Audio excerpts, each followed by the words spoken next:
Bahkan anak santri saya sendiri, saya bilang, kok sampean kui gurumu memiliki akidah itu kok sampean kok ngerubah, aku seorang aku santri karo awakmu.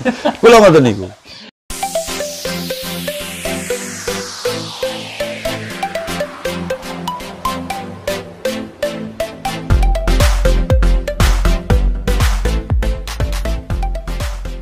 Terus sekarang juga perkembangan zaman lagi, kita sampai sekarang sedang dalam masa pandemi gitu. Iya. Tapi dari awal pandemi masuk di negara kita hingga saat ini dengan berbagai macam kebijakan yang ditetapkan oleh pemerintah, ada PSBB, ada PPKM dan sebagainya, saya melihat banyak imbas yang kemudian mengenai banyak sektor di negara kita, termasuk pendidikan. Pendidikan formal bahkan kemudian bisa dikatakan paling terasa imbasnya, karena sejak awal pandemi sampai sekarang, mungkin baru sekarang aja lah baru bisa kemudian ada pendidikan tatap muka, itu pun dengan berbagai macam peraturan yang ditetapkan, protokol kesehatan.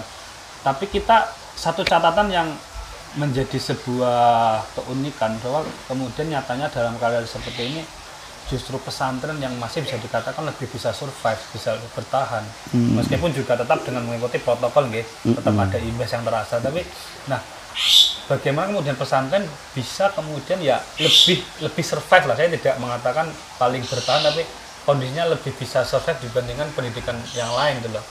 Ya, seperti apa itu? Iya gini. Satu,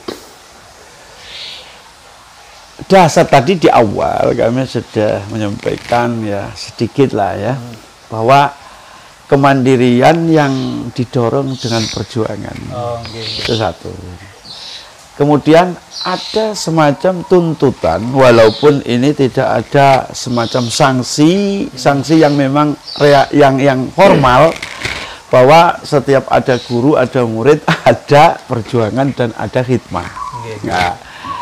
Nah inilah eksistensi pendidikan ini bisa berjalan sampai kapanpun. Ini ada semacam dorongan kuat bahwa setiap santri memiliki tanggung jawab untuk kita khidmah kepada para masyayikh, dan inti khidmah itu adalah meneruskan daripada cita-cita dan kegiatan-kegiatan yang pernah diemban oleh masyayikh. Ini sudah semacam harga mati. Tidak hanya NKRI aja, tapi kalau khususnya anak pondok ini harga matinya harus mau khidmah. Berarti ketaatan, Iya, harus ada khidmah. Disitulah yang istilahnya bisa menguatkan pendidikan pondok ini bisa bertahan. Terus kemudian terkait dengan pandemi, ya ini karena yang namanya keyakinan itu sudah dibina sejak dia masuk di pesantren. Dan alhamdulillah bagi mereka yang memiliki kemampuan untuk menerima pendidikan sekaligus masukan daripada fatwa-fatwa, terus kemudian dari dalil-dalil yang jelas, agama yang kuat. Ingatkan, akhirnya untuk hal-hal yang mensikapi duniawi, apapun, kalau anak santri itu cenderung kuat. Tidak hanya pandemik. Mengapa? Karena dia mengerti bahwa semuanya datangnya kemudian mau kembali atau hilang itu dari Allah Subhanahu wa taala. Akan tetapi pola pikir yang ortodok, katakanlah yang fanatik itu, kalau tidak dibarengi yang namanya ikhtiar, itu juga nggak bisa. Cuma sekarang antara ikhtiar kemudian antara keyakinan ini harus bisa di situ dipahami, sehingga rasa takut itu sendiri akan hilang dengan sendirinya ketika kita mengerti tentang yang namanya keyakinan. Inna lillahi wa inna ilaihi raji'un. Walana buluwanakum bisyai'in minal khaufi wal ju' wa naqsim minal amwali wal anfusi wath thamarat wa basyiris sabirin alladzina idza asabatuhum musibatun qalu inna lillahi wa inna ilaihi raji'un. Iya, itu dari santri, maka tenang saja. Tapi kalau santri kemudian siapapun orangnya, kalau menghadapi sebuah pandemik yang namanya sifatnya adalah pagebluk cara dulu, kemudian sekarang ini katakanlah musibah, kok di situ itu hanya mengandalkan saya nggak maskeran saat ini ya, ini wawancara nih, biar mudah, biar mudah terus terang mawon, kan jaga jarak ini, tapi aku biar mudah saya, dan nyatanya dengan sehat, kalau nggak sehat, kalau dia nggak patuh kepada anjuran pemerintah di kerumunan, tenang saja, nggak maskeran, dia tenang saja. Kemudian dia nggak mau yang namanya menjaga, katakanlah apa ya, imun untuk kesehatan. Itu namanya juga orang sombong. Kalau saya katakan. Nantang lah ya. Iya. Sebab apa? Sebab gini. Sebabnya segala sesuatu itu menjadi berhasil dan tidak berhasil. Saya tidak melihat pada sebuah titik klimaknya keberhasilan, saya tidak. Saya nggak pernah. Saya nggak mau melihat itu. Saya cenderung melihat proses. Sehingga kalau formal itu untuk memproses sebuah keinginan dan keyakinan, kalau yakin dan keinginan tidak ada proses, nggak akan berhasil. Nah, inilah kalkulasi yang namanya pendidikan formal dan pendidikan diniyah. Tidak hanya yakin, akan tapi juga harus diproses dengan ikhtiar itu. Maka gini, sebetulnya kayak wong pinter, wong sehat, barang ngoten niku, wong sugih, itu bukan keberadaan sehatnya kalau saya. Bukan keberadaan sugih nek cara kula. Bukan keberadaan ilmunya. Kemudian kitabnya bukan. Kalau saya mengatakan orang itu pandai ketika dia tidak pernah berhenti belajar. Yang kedua, orang dikatakan kaya bukan hartanya banyak, bukan. Kalau dia berhenti kerja habis. Oleh karena itu saya katakan orang yang kaya itu adalah orang yang nggak pernah berhenti kerja, usaha, ikhtiar. Nah, apalagi kayak soal pandemi ini, untuk menjaga sehat, untuk menjaga prokes, untuk menjaga anjuran-anjuran pemerintah kok tidak dipertahankan dan dijalankan, maka jangan harap penyakit ini akan hilang. Cuma kadang-kadang kula niku ya sedikit lah, hanya bertanya. Ini bukan protes, bukan protes, hanya bertanya. Seakan-akan ya kewajiban daripada vaksin, dan semuanya harus vaksin. Jadi kita ikuti. Akan tetapi kalau sudah menjadi sebuah persyaratan instansi, perjalanan, kemudian ke pesawat, kalau niku hanya bertanya dalam hati. Pertanyaan saya gimana? Berarti apa kalau kita harus memiliki yang namanya sertifikasi vaksin atau semacam seperti apa KTP? Apa tidak menghendaki yang namanya virus itu hilang? Pertanyaan kula. Pertanyaan kula tengah hati kula, berarti nek kon vaksin terus lagi obatnya wis kadung dituku apa piye kula kan ngoten niki, hanya bertanya. Nggih. Dan semoga kita bisa menjawab lah.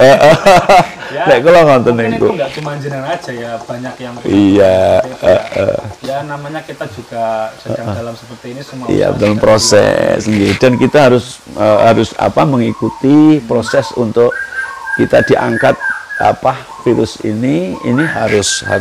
Maka saya katakan sombong kalau orang tidak mau berusaha. Nggih.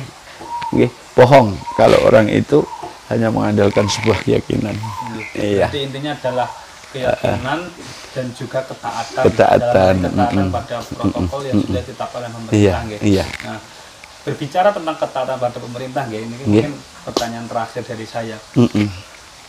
Sikap pesantren, pesantren ya secara umum lah. Sikap politik dalam hal ini bukan politik praktis, tapi politik kebangsaan. Bagaimana sikap pesantren dalam terhadap negara ini hingga saat ini, maksudnya kita konteksnya itu konteks kebangsaan, dalam arti dengan perubahan zaman negara kita juga semakin banyak tantangan, terutama dalam hal ideologis.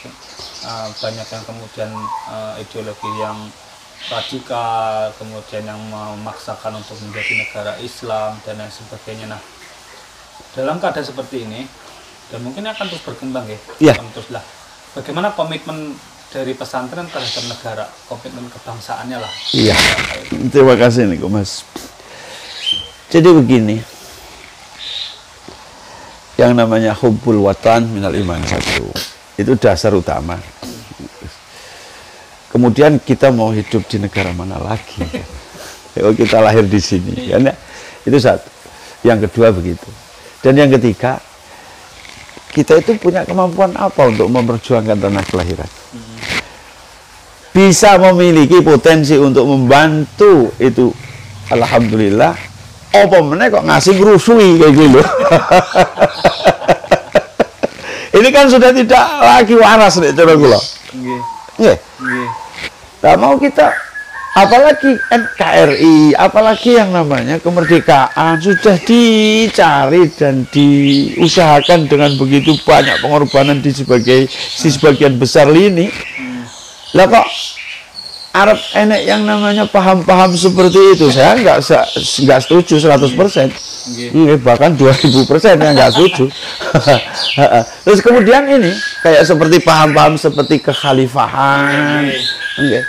Maka untuk anak didik pondok-pondok pesantren yang sifatnya itu untuk din, ya, ini saya katakan jangan pernah terganggu dengan opini-opini seperti itu. Bahkan anak santri saya sendiri, saya bilang, kok sampean kui gurumu memiliki akidah, memiliki syariat, memiliki amaliyah yang dari dulu sampai Rasulullah itu kok sampean kok ngerubah, dalam arti ngerubah ini melenceng metu saka kebiasaan gurumu. Aku seorang aku santri karo awakmu. Kula ngoten niku. Masalahnya napa? Maaf nggih, kula ngoten niku. Sebab begini, munculnya keinginan-keinginan dari berbagai istilah metode atau pengakuan-pengakuan mereka untuk merubah yang namanya NKRI ini sebetulnya nek cara kula ada muatan-muatan tertentu. Dalam arti satu, apa karena muatan tidak puas? Oke, apa karena muatan-muatan yang karena dia tertekan untuk eksistensi pengembangan keyakinan mereka, atau istilahnya hanya karena nafsu. Apa itu nafsu?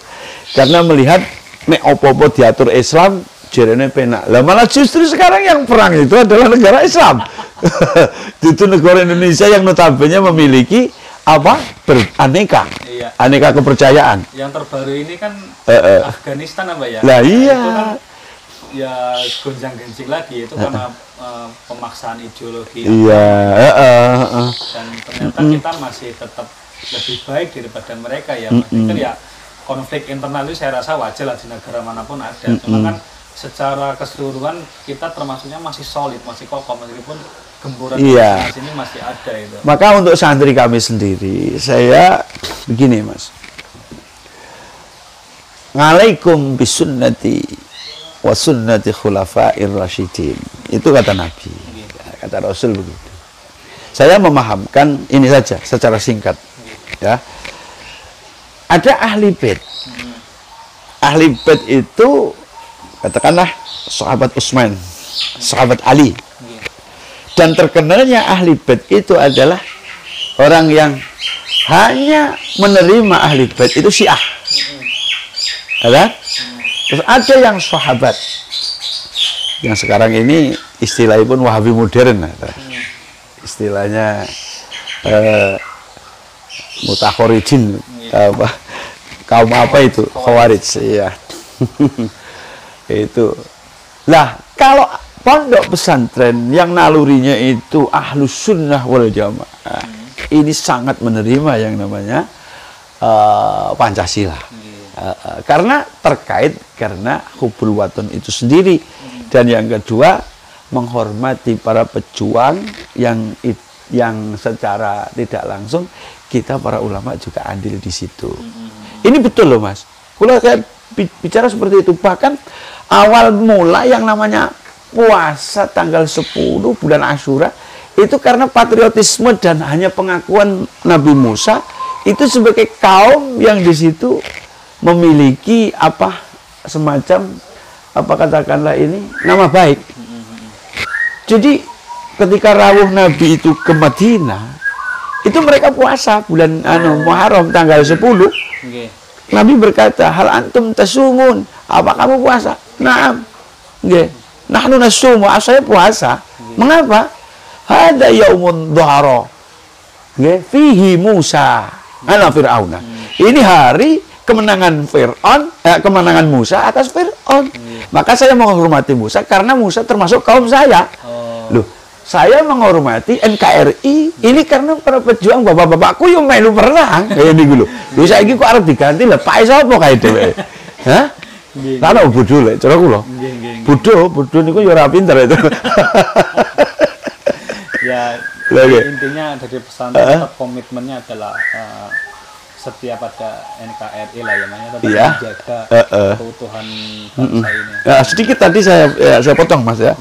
Lah, kemudian yang suka Sayyidina Ali dengan pahamnya, yang suka dengan sahabat dengan pahamnya, sekarang istilah kaum apa? Khawarij katakanlah. Ini kalau embrionya ke bawah selamanya tidak akan ketemu. Dan inilah munculnya firqah-firqah itu. Lah Ahlussunnah wal Jamaah enggak. Ahli bait diterima, sahabat ya diterima. Maka boleh dikata kalau hanya kepada ahli saja, maka dia tidak akan utuh dalam memahami agama. Kalau hanya sahabat saja, dia tidak akan utuh juga. Karena Khulafaur Rasyidin itu juga ahli bait, juga sahabat. Nah ini, kalau Ahlussunnah, ya sahabat, ya ahli bait. Sehingga sampai sekarang, kalau ada perbedaan-perbedaan riwayat dalam satu hadis, ataupun penafsiran-penafsiran dalam ayat suci Al-Quran, yang mereka itu notabene dibawa oleh salah satu di antaranya, yang satu sudah tidak menerima, ya selamanya akan ribut terus. Nah makanya kalau Ahlussunnah wal Jamaah di dalam mensikapi kemerdekaan negara ini adalah sangat komit untuk menjaga sekaligus untuk kita menghidupkan bukan berarti menghidupi tidak, akan tapi juga mengisi dengan kemampuan-kemampuan yang menurut proporsinya masing-masing. Ya sing kiai, ya sing guru, katanya itu. Iya. Ya, seperti itu nggih. Iya. Nggih, alhamdulillah cukup. Kok gak medam apa sampean? Terima kasih. Iya. Nggih. Intinya alhamdulillah banyak sekali yang kita diskusikan pagi hari ini. Semoga dari apa yang jenengan dan saya bicarakan pagi hari ini bisa memberikan suatu wawasan baru lah untuk para penonton, utamanya agar lebih mengenal lagi pesantren itu seperti betul. Banyak Mas yang saya sampaikan tadi untuk kepribadian, untuk kebangsaan, untuk pondok pesantren, untuk kemasyarakatan. Jadi kalau bisa kita cermati para pemirsa atau saudara-saudara semuanya, ini dalam satu hal jangan kita itu hanya terobsesi dengan keinginan. Sebab keinginan itu adalah sumber derita. Tapi harus disertakan yang namanya proses. Sebab proses itu adalah bagian dari sebuah jawaban sekaligus untuk mengukur kemampuan. Itu proses. Tapi juga harus disertai dengan modal. Modalnya tentang ya ilmu. Ilmu itu tadi agama yang pokok, akan tapi juga tidak meninggalkan skill individual yang di situ adalah dikenal dengan profesional. Iya, profesi. Terima kasih untuk waktunya. Ya. Semoga bermanfaat. Betul, alhamdulillah. Sekian mungkin untuk soal kali ini dari saya. Semoga menjadi sebuah wawasan baru untuk kita semua. Jangan lupa tetap like, share, komen, dan subscribe di SM Channel. Tunggu lagi untuk soal berikutnya. Dari saya, Assalamualaikum warahmatullahi wabarakatuh. Waalaikumsalam warahmatullahi wabarakatuh.